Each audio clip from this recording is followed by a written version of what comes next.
Jumpa kembali teman-teman di MDT Journey Inspiration of Life.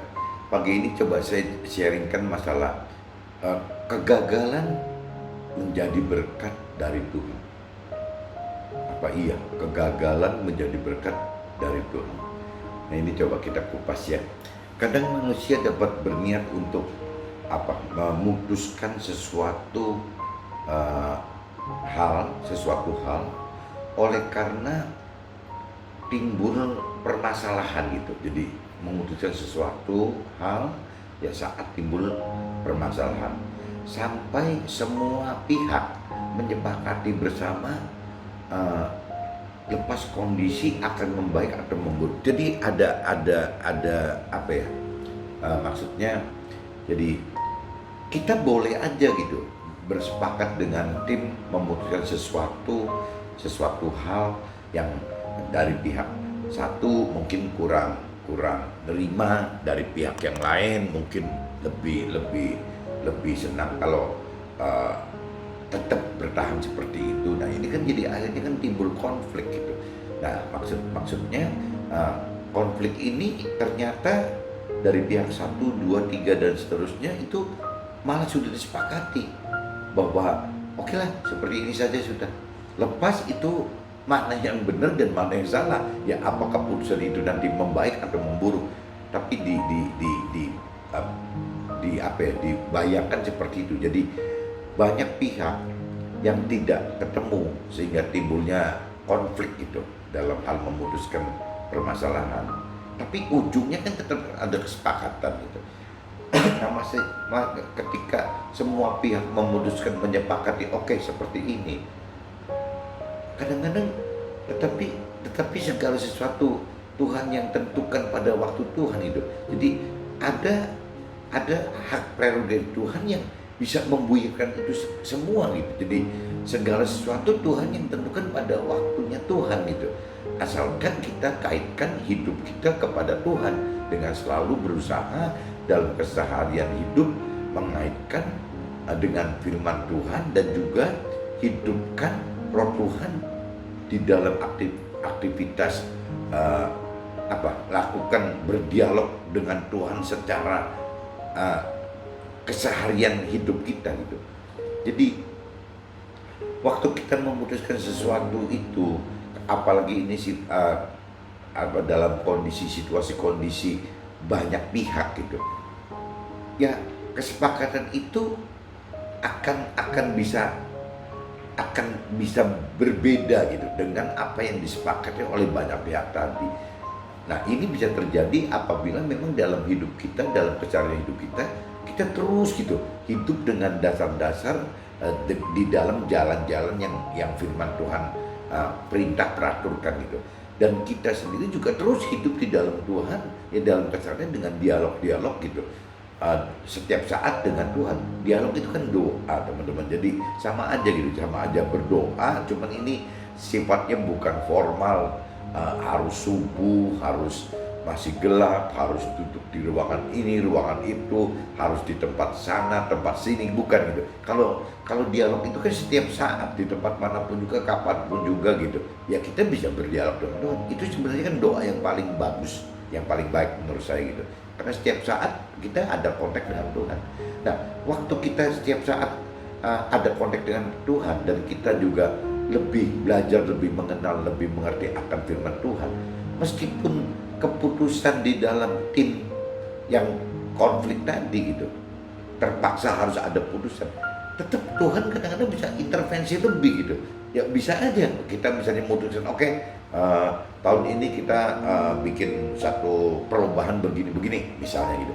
Tapi Tuhan bisa intervensi, yang bisa menunda putusan itu sehingga tertunda-tunda gitu. Jadi putusannya seperti itu, tapi pelaksanaannya nggak terjadi karena Tuhan tunda-tunda. Nah, ada saat Tuhan tunda, salah satu pihak hadapi permasalahan bukan untuk mampu selesaikan masalah, tetapi malah untuk mengalami masalah yang makin buruk gitu, permasalahannya makin buruk, sehingga rasa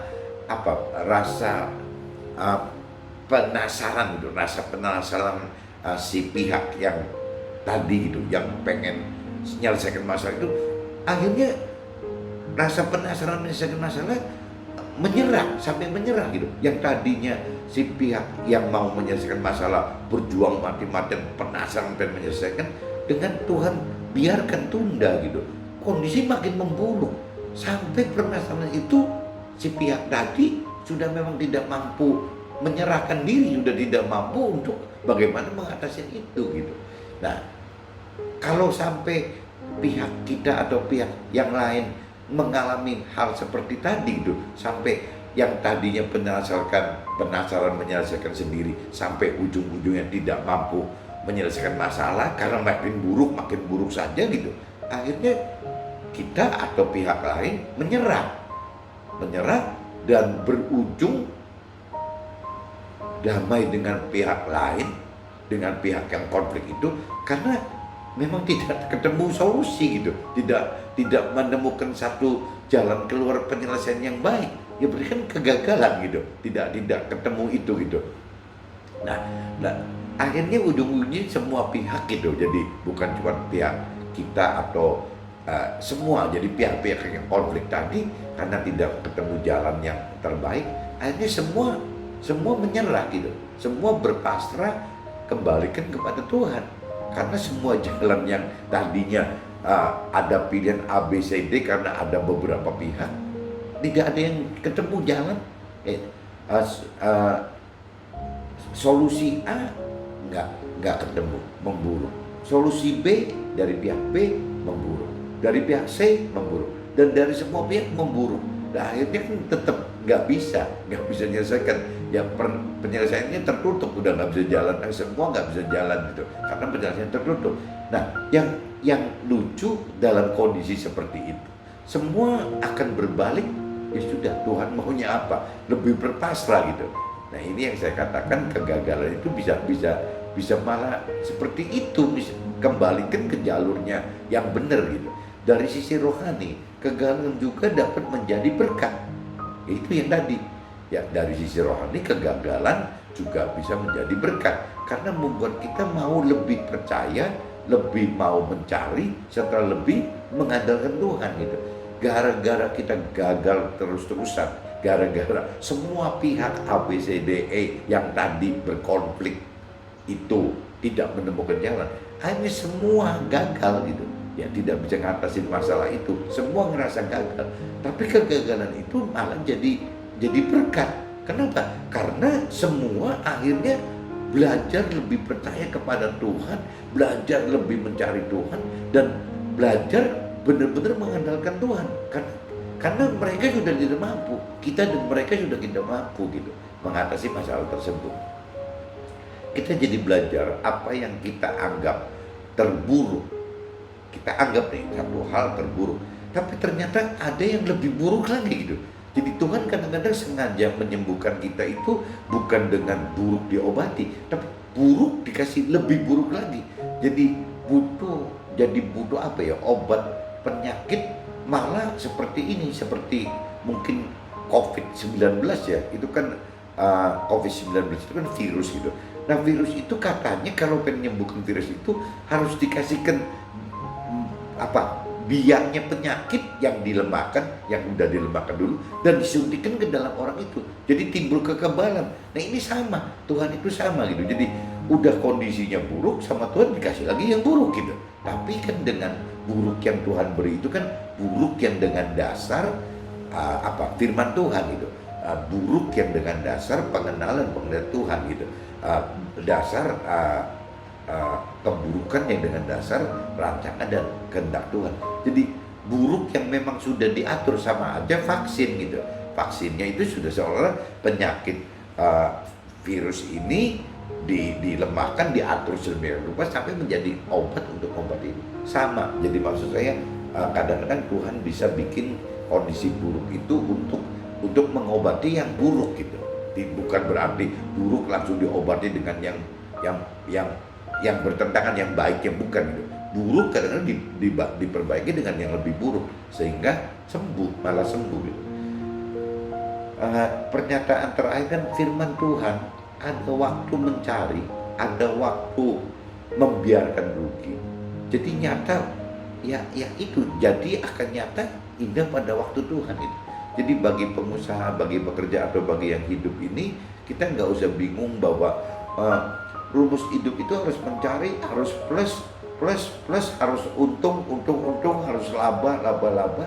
Tapi di dalam firman Tuhan itu nggak aneh gitu. Ada waktu mencari dan ada waktu untuk malah membiarkan rugi gitu.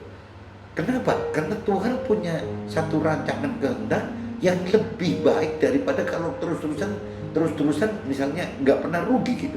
Ya untung terus, laba terus, nggak lama-lama nanti nggak mencari Tuhan bagaimana gitu. Ya pasti nggak dapatkan keselamatan. Jadi Tuhan sudah atur sedemikian rupa bahwa ada waktunya kita mencari laba, untung, tapi juga ada waktunya udah biarkan aja rugi gitu. Kenapa? Karena Tuhan punya rancangan dan kehendak sesuatu ya untuk yang lebih indah lagi. Cuman kan mesti nyampe terjadi apabila sudah waktunya Tuhan gitu, udah sampai pada musimnya Tuhan dan sudah sampai pada waktunya Tuhan.